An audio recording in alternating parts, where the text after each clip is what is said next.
Hello and welcome to episode 2 of UNSW Sport's Elite Athlete webinars. Joining the Elite Athlete Program Manager Helen Bryson today, we have UNSW Health Promotions Coordinator Roisin Trainer and dual Olympian sprint kayaker Hannah Davis. In this week's webinar, our guests address resilience, what it is, how to build it, and what it means to have resilience as an elite athlete. We hope you enjoy this discussion. Hi everyone, thanks Helen for the introduction and for inviting us to be part of the seminar this afternoon. As Helen said, I am one of the health promotion coordinators at UNSW, and I specifically look at student mental health, trying to get them to stay well, but also letting them know about the support that's there if they do need to speak to any sort of mental health professional while they are studying. I have a few slides that I'm just going to pop up for us now. Look, I think as elite athletes, you're probably well used to having things that maybe don't necessarily go your way, maybe a game or a season, and recognizing that really is part of life. And even for people who aren't, professional athletes, there will be setbacks in life. We'll all face knocks in our personal life, in our sporting, our hobbies, in our work, and even in our personal relationships. Resilience, I think, has become a little bit of a buzzword recently. There's lots of stuff talking about resilience during COVID-19, but a lot of people aren't actually sure what this new word means. So it's really important to consider and understand what resilience is, and just as importantly, what resilience is not. So when we look at resilience, I provided a definition here by the American Psychological Association, and this is one of the most widely used definitions of resilience.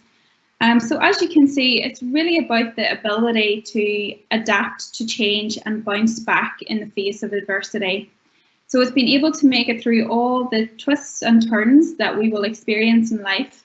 And not only will resilience help you navigate those turns, but it would also help you grow and improve as a result of those challenges.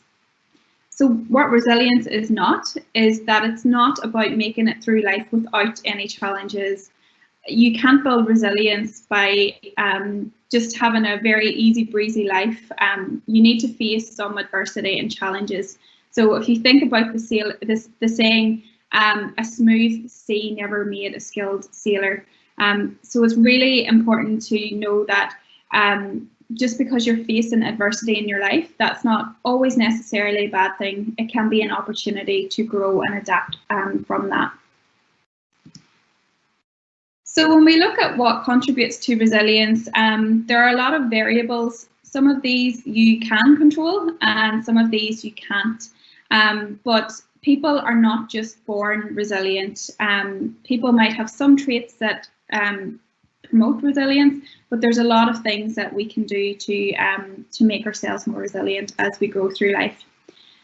So obviously biology is unfortunately one of the things that's not as easy to change, but looking at the other things, so self-awareness, actually being reflective, realizing where you're at, and reflecting back on inward experiences, being able to self-regulate. So you probably have all heard about the different states our body gets in. So there's the flight or fright response, the rest and digest state. So it's being able to kind of switch between states when we need to.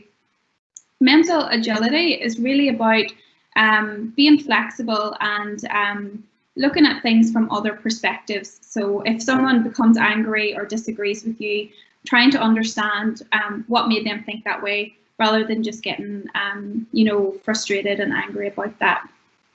Optimism. This is really the engine of resilience here. This is one of the most important things in resilience.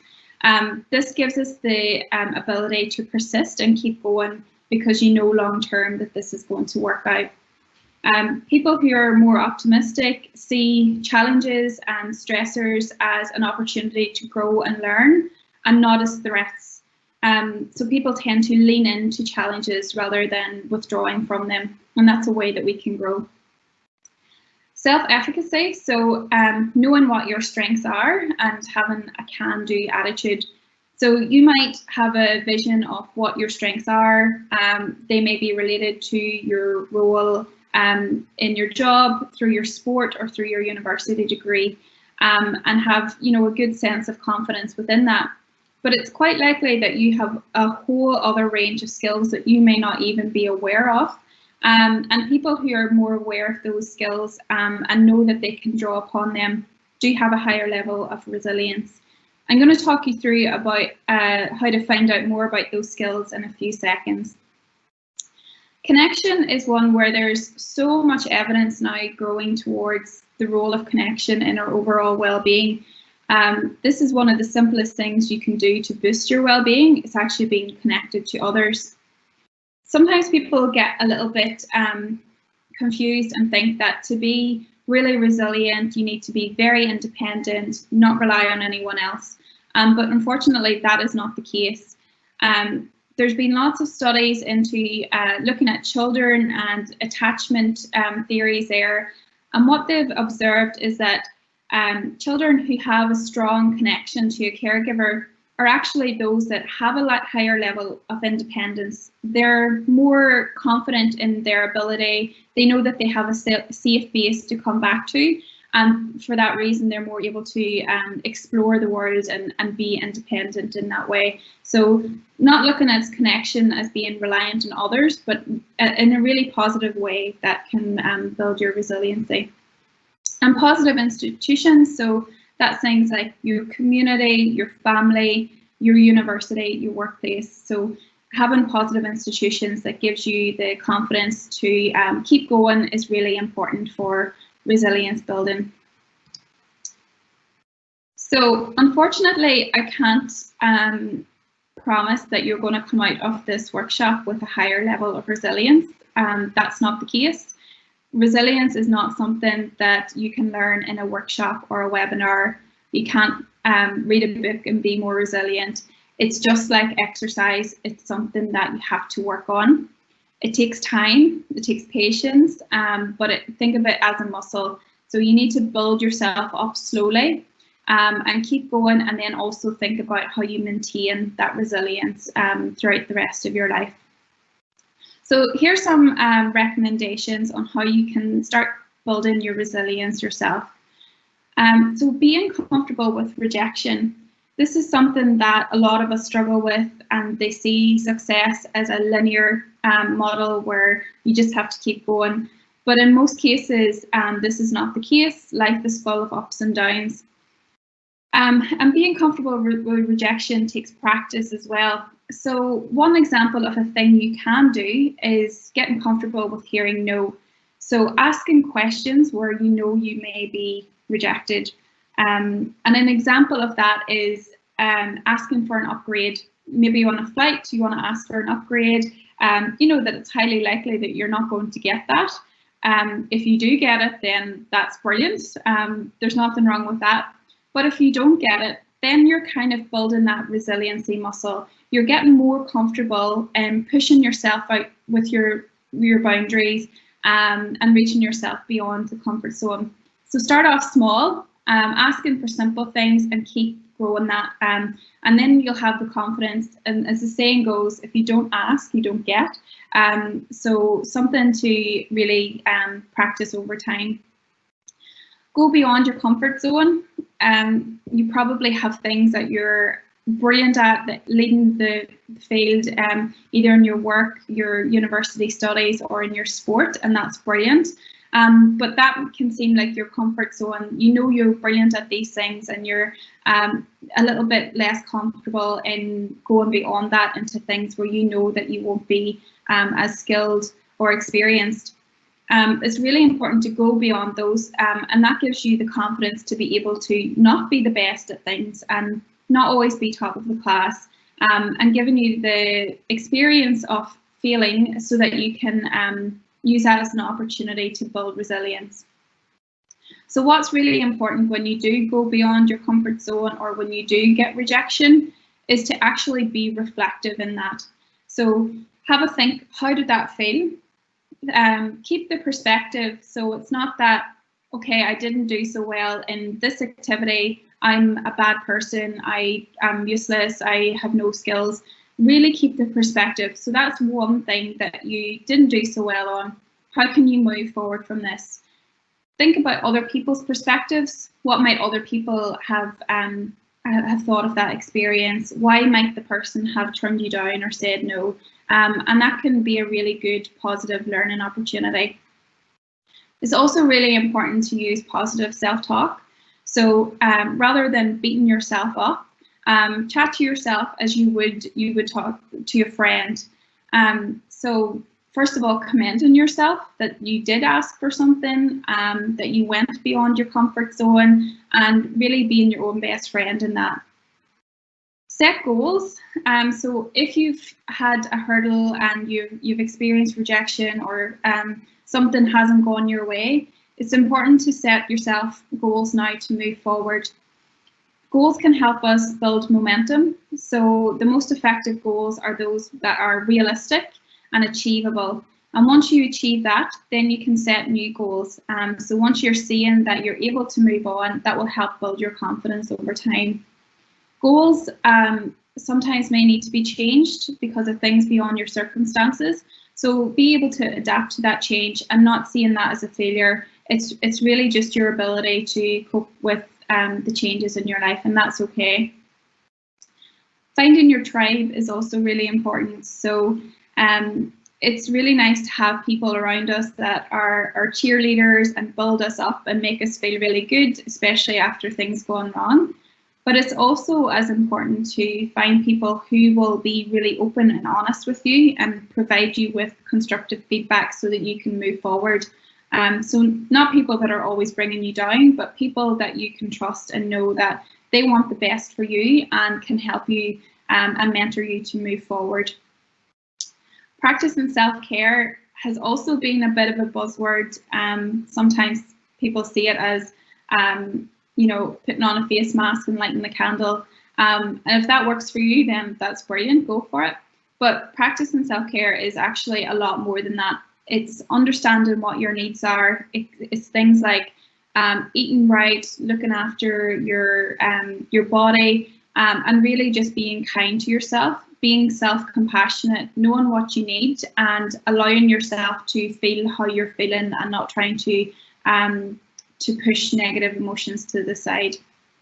And avoid unhelpful coping strategies. So sometimes when things go wrong and we're feeling really, really anxious and stressed out, sometimes things like alcohol and other drugs, even spending more time on social media, getting the benefits of people liking and interacting with your photographs, all those things are kind of numbing how we're really feeling. So you want to use coping strategies that are really helpful and won't cause any long-term impact on your health or well-being. So simply just giving yourself time to be mindful, giving yourself a break, looking after your body, all really important things when you're moving on from a setback. This is the strengths test that I just mentioned. The VIA character strengths test is free. You have to give them your email address and they might email you a few times, but this is a really well-known and respected test that I would suggest you do. You may have so many skills that you don't even know you have, and once you're aware of them, you're able to pull on them, and that can all be helpful when you're moving on from a setback. So VIA Institute and Character, give that a go. You might surprise yourself and realize that there's a lot more to you than what you first thought. And just before I end, I'm not sure if anyone else is in the same bubble that I'm at in the minute, where I'm loving the Netflix documentary, The Last Dance, with Michael Jordan. But there's a quote from him which I think is really important, especially as athletes. You might be able to relate to this. So he said, "I've missed more than 9,000 shots in my career. I've lost almost 300 games. 26 times I've been trusted to take the game-winning shot and have missed. I failed over and over and over again in my life, and that is why I succeed." So really just looking at even the most top performing athletes, top of their game, they have all had failures in their life, setbacks, and they would credit that to why they have such a high level of success. So it is normal. It's all part of the I suppose the rise to success in the end. So go easy on yourself and practice some self-compassion. Thanks, Roisin. That was a very enlightening presentation, and I really liked your last slide and what you went through. And the resilience is a muscle. I think everybody can relate to that. That's viewing, and yeah, coping with rejection. I think that's a big one. Athletes get a lot of rejection with not making teams and things like that. So I think that was very illuminating, and we might send your slide presentation around at the end of the session as well as the webinar, because I think it's very, very good. Thanks, Roisin. We'll now move on to our other guest, Hannah Davis. Hannah Davis is a dual Olympian in the sport of canoe sprint. She's currently working in the University Business School in the Equity, Diversity and Inclusion area. Hannah's very involved in, still heavily involved in sport-related activities, and she's going to be talking about her experience of building resilience and overcoming obstacles on her way through her sporting career. Welcome, Hannah. Right, I'll get started now. Hannah, can you tell us a bit about a background? We'd like to get to know a bit more about you. Obviously, we know you've been to 2 Olympics and you're a bronze medalist, which is amazing. And I just want to know, as a youngster, how you got going in sport, and when did you decide you wanted to be an elite athlete and get to the Olympic level? Yeah. Hi everyone, and thanks for the warm welcome, Helen. It's wonderful to be here with you all. Sure. I suppose my story goes right back to when I was a young girl. I started in surf lifesaving and swimming, living in a suburb called Glenelg in Adelaide. We lived on the beachfront, so Mum and Dad were really keen for me and my 3 siblings to be safe in the water. I had a natural affinity and love for the water. And in those early years of sport, I didn't really take myself too seriously, but when it did come to racing, I was always very competitive, and my biggest thrill as a young female athlete was actually being able to beat the male athletes around me. So that gave me a real kick. I think that came from chasing 2 older brothers my entire life. For many years, I dreamt and believed that I was going to move to the Gold Coast and I was going to be a professional iron woman. I mean, that was the sport I watched on TV. I loved watching them race in the big surf, and I thought the second I finished with high school, I'm out of here and I'm heading up to the East Coast.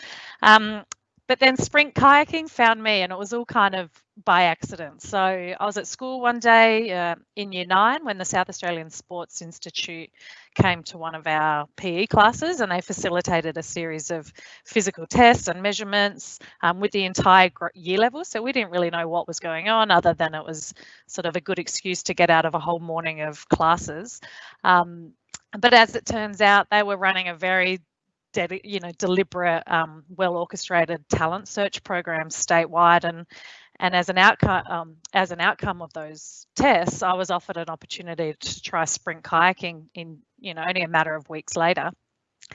So when that letter arrived in my letterbox at home, I sort of opened it and I was like, what is sprint kayaking? I'd never heard of it. It's really not a well-known sport in Australia, despite the fact we have such a successful history. We've medalled in every Olympic Games since the sport was first introduced. And conveniently, the Sydney Olympics was actually on only a few weeks later. So I think I was, Year 9. I was about 15 at the time. So I sat down, tuned in and watched the sprint kayaking, and I was so pleasantly surprised that I recognised some of the Australian athletes' names, because they'd also been iron women or iron men in surf lifesaving. And it was in that moment that I thought, maybe there's more to sport than racing in Australia, and if they can be Olympians, then I can too. And that was really when my Olympic dream began. So wow. So I really all just by chance. So I persevered with the sport. It took me well over a year to even learn how to sit in a kayak. I was very ready to quit before one day it clicked. It's a bit like riding the bike. You just keep falling and you keep getting back up, and then one day you stop falling. And the kayak is very similar to that, but I had the added bonus of it being winter and in Adelaide, so my patience was running out pretty quickly. But I didn't. I persevered, and a few years post, being able to stay upright, I started making junior national teams and traveling internationally, making friends all over the world, and getting that real glimpse into what elite sport looked like. So again, I was having such a great time socially. It was really rewarding. I was able to balance that with school, with the wonderful support of my family and parents. And in 2005, I made my first senior national team at the age of 19, and traveling with that team was a huge eye-opening experience. I was surrounded by, other senior athletes who'd raced in the Olympics, and I was suddenly, as a 19-year-old, sitting on the start line racing Olympic medalists. It was just mind-blowing, but amazing. And the thrill and the rush I got from that was sort of, it's very hard to describe. And then sort of following that international season, I came home and I rested on my laurels a bit. I assumed, I was fairly young, I was pretty immature, and I assumed I would just keep making that senior team now that I'd made it once. But in 2016, after a summer of probably too much indulgence, as you do as a 20-year-old, distracted by all of the social, exciting, happening things around me and not enough hard work, I was left out of the team, and that was a real blow, especially to my Olympic aspirations. I was suddenly, the Olympics was in 3 years, and there was at least 10 women who were ranked better than me. So that was a real shock. It was a blow to the ego, but as it turns out, it was actually the best thing that ever happened to me, being left off that senior team. So that following winter, while my fellow female training partners and my regular coach travelled overseas, I was left at home in Adelaide in the dark, cold wind and the rain of the winters down there.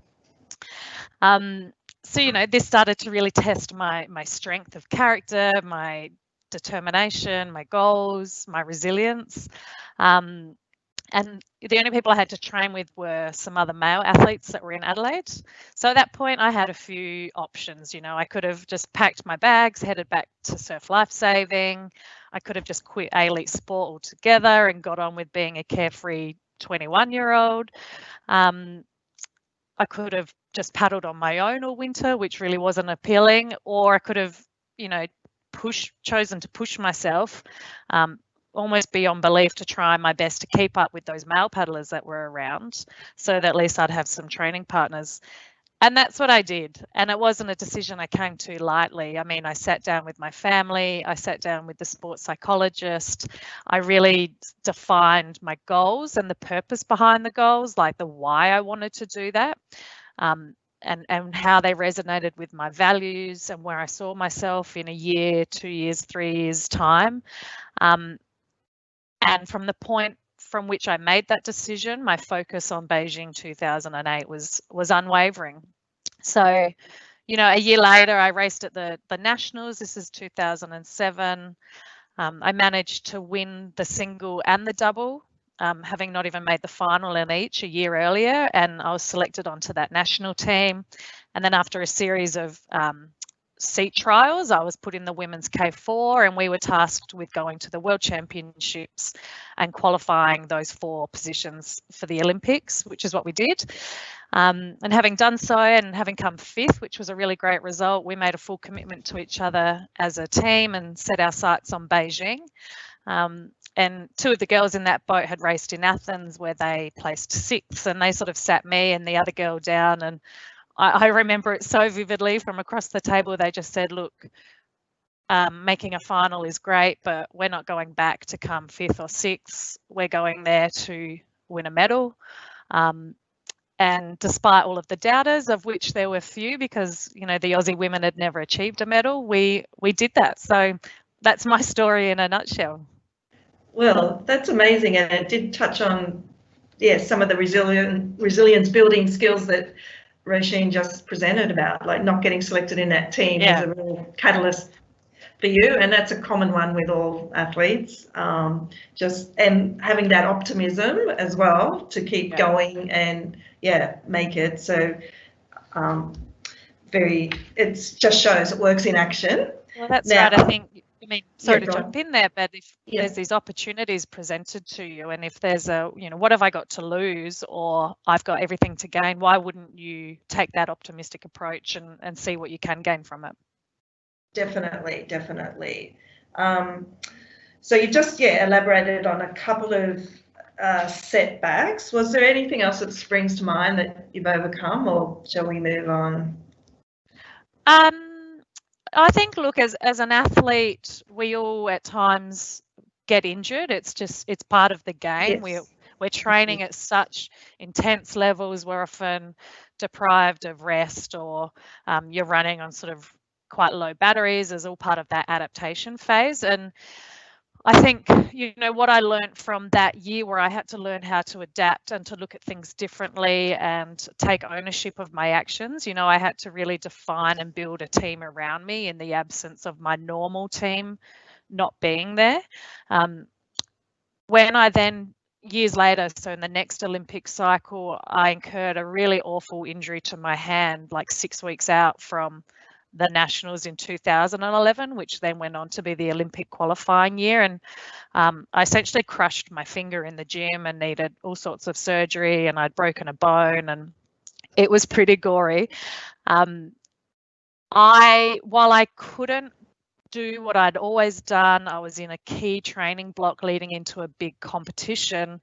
There was no point me focusing on what I wasn't going to be able to do. And instead focusing on, okay, how can I prepare myself to the best of my ability for this upcoming Nationals, to get on that team pre-Olympic year. It's a massive one, to ensure that happens. So again, it's sitting down with your coach and your strength and conditioning coach and the physiologist going, okay, if I can't paddle for the next month and I'm expected to race in 6 weeks, how else can I maintain that anabolic fitness, for example, or my strength if I can't hold a weight in the gym with that hand? So we came up with some really creative training modes. But I also readjusted my goals. All season I'd been top 2, but that wasn't going to happen. After 4 weeks out of the boat, I wasn't going to come top 2, and I didn't have to make the team. I needed to be top 6. So my goals shifted to being top 6, just to take that pressure off, knowing I'd make a full recovery beyond that selection round. So, by putting measures in place and one step at a time and some shorter term goals, I was able to qualify at that Nationals, and then go away again that year and qualify our boat for the 2012 Olympics. Well, that's fantastic, putting those things into place. And it reminds me that of the situation that we're in now, like having to train on your own, and there's a lot of athletes isolated from their teammates, and getting that camaraderie and just all those sorts of things. So the resilience obviously is very important at this time. And on that, do you have any advice for our elite athletes who may be struggling now at university with the restrictions, from the COVID and this isolation from teammates? And what advice would you give in this situation? It's a really good question, Helen, and it's interesting because in my workplace at the moment, we've been having these conversations around how we can support the students in the business faculty, but also our colleagues and peers, given the current circumstances. And I keep falling back onto things I've learned in the sporting arena that we can apply in this situation. So, and that's one of the massive benefits of being involved in sport, is you do then have this ability for the rest of your life to sort of adapt your learnings to different scenarios, whether that be in your personal life, your working life, or sport, or whatever else. But I think, I have had some time to think about this, and there's a few things I do recommend. I think it's a little bit to my the setback I encountered in 2016. It's recognizing the other opportunities you're being presented with, and the silver linings that come with that. So had this situation not occurred, I doubt any of our athletes would have taken some time maybe to allow their body to rest and recover, which, unless we're often forced to do that, we don't do it well as athletes. We've constantly got this nagging voice to keep going, keep going, keep going. But rest and recovery is so incredibly important. Especially if it comes to, when it comes to avoiding burnout and injury, and in times of heightened stress, which many people are feeling, and that's totally fair at the moment. You're likely to get sick, you're likely to get injured, you're likely to lose motivation. So it's been a real opportunity, I think, for people to embrace rest and recovery, which will allow athletes to return to their normal training regime with a renewed vigour and also an appreciation for what you may have once taken for granted, which I think in itself is really humbling and also very motivating. There's an opportunity in this situation to learn new skills, things like mindfulness or meditation, which can be hugely beneficial to your general well-being, but also to how you train, how well you recover, how well you sleep, your ability to focus when you compete. So if it's not something people have tried or learnt, I would really encourage that. Yeah. I think that I still practice that daily. I just find 10 minutes, there are so many great apps out there, and for 10 minutes you can make such significant gains. I also think there's an opportunity to reflect, having a bit more time around us. We're not as busy rushing from work to training to uni. There's a little bit more time freed up in the day, which some people find sort of concerning because we're just not used to it. But I think embrace that time and use it to really reflect and define your why. Like what's the purpose behind your goals, and how does this connect to your personal values? Because in your growth as an athlete, this is such a really important motivating factor. And then you might also find that when we do return to the normal, you might want to do things a little bit differently and try to get even more out of yourself in ways you hadn't previously considered because you were just in that repetitive nature of doing what you do. So I think, in exploring your motivations, you actually can come out of it having made some really positive gains. I think as well, focusing on what you still can do, don't focus on what you can't do. There's no point trying to control these uncontrollables. So be creative and adaptive. For example, you can still work on your fitness and while enjoying the amazing outdoors we have at our fingertips here in Sydney. Go for a swim in the ocean pools, go for a hike in the Blue Mountains. You can still strength train, even if you're not in the gym with all of the amazing equipment you're used to, but with body weight, with hand weights, with resistance bands. Research shows that if you do that properly, you make just as good a gains as you will in a gym with a barbell. I'd also warn against trying to do too much if you do find yourself with a bit more spare time. Don't suddenly increase your training load from what you would normally be doing. Be smart about what you're doing. You don't want to end up sick or injured. And if you are someone that really benefits from that group training and the social element, which I absolutely was and still am. I mean, I hate training on my own. So typically if I don't have mates to do it with, I don't anymore.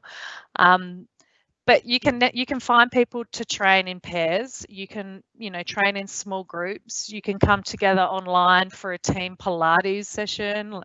You could, for those stretching and recovery and release type sessions, jump on Zoom and do it together and, just have some small talk while you're doing it. So you're not in the silence of your own home or your own mind all the time. I think, and Rashin touched on it as well, about creating that structure that isn't just about training and study, but it also includes some self-care routines. So, whether that's a light walk each morning before you start your classes, or some Netflix on your lunch break, or connecting to friends and family or your teammates or your classmates over the phone, or scheduling in that daily meditation. Just find what works for you to help you maintain that anxiety and that stress, and factor that into the structure of your day so that you can start to differentiate between the different aspects of your life, and it's not all just blurring into one sort of repetitive groundhog type day. I think lastly, just remember, this is temporarily, right? And we're all affected by it. So we're actually all in this together. And, you know, we are quite fortunate that here in Australia, we haven't been affected anywhere near as badly as others. And while that doesn't take away from the realness of our experience and the you know, it's been quite severe for some people, just know that it will return to more normal structures. This is not long term. This is not forever.